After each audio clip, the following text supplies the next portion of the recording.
Hello বন্ধুরা, আজকে ছুটির দিনে আমি ঘুরতে বেরিয়েছি। আমি আর আমার বান্ধবী। তো দেখো, আমার হাতে একটা হলুদ ফুল রয়েছে। বলো তো এটার নাম কি? আমি আর আমার বান্ধবী গল্প করতে করতে মেলার মাঠে যাচ্ছি। এখান থেকে অনেক দূর, প্রায় 15 মিনিট হাঁটতে হবে। বাইরের প্রকৃতিটা কত সুন্দর, গাছপালা সবুজ। আজকে না খুব গরম পড়েছে। গরমে আমি পুরো ঘেমেই গেছি। দেখো, আমরা মেলার মাঠে প্রায় চলেই যাচ্ছি। দেখো পিছনে একটা সাইকেল আসছে, তো আমার হাসি পেলো গাইস। এবার চলো মাঠে যাওয়া যাক। এসেছি, মাঝে মাঝেই আমি বিকেলে হাওয়া খেতে আসি এই মাঠে।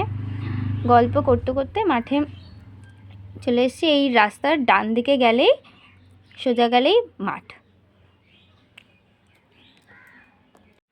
আজকের পরিবেশ খুবই সুন্দর, চারিদিকে সবুজ গাছপালা দেখো ভর্তি, আর ফুরফুরে বাতাস বইছে। এই মনোরম পরিবেশ উপভোগ করতে অনেকে ঘুরতে আসে, অনেক দূর দূর থেকে আসে। তো গাইস, আমিও চলে এসেছি। পাখিদের কিচিরমিচির আওয়াজ শুনতে পাওয়া যাচ্ছে। তো আজকের জন্য এইটুকুই। আবার দেখা হচ্ছে। Bye bye, love you all.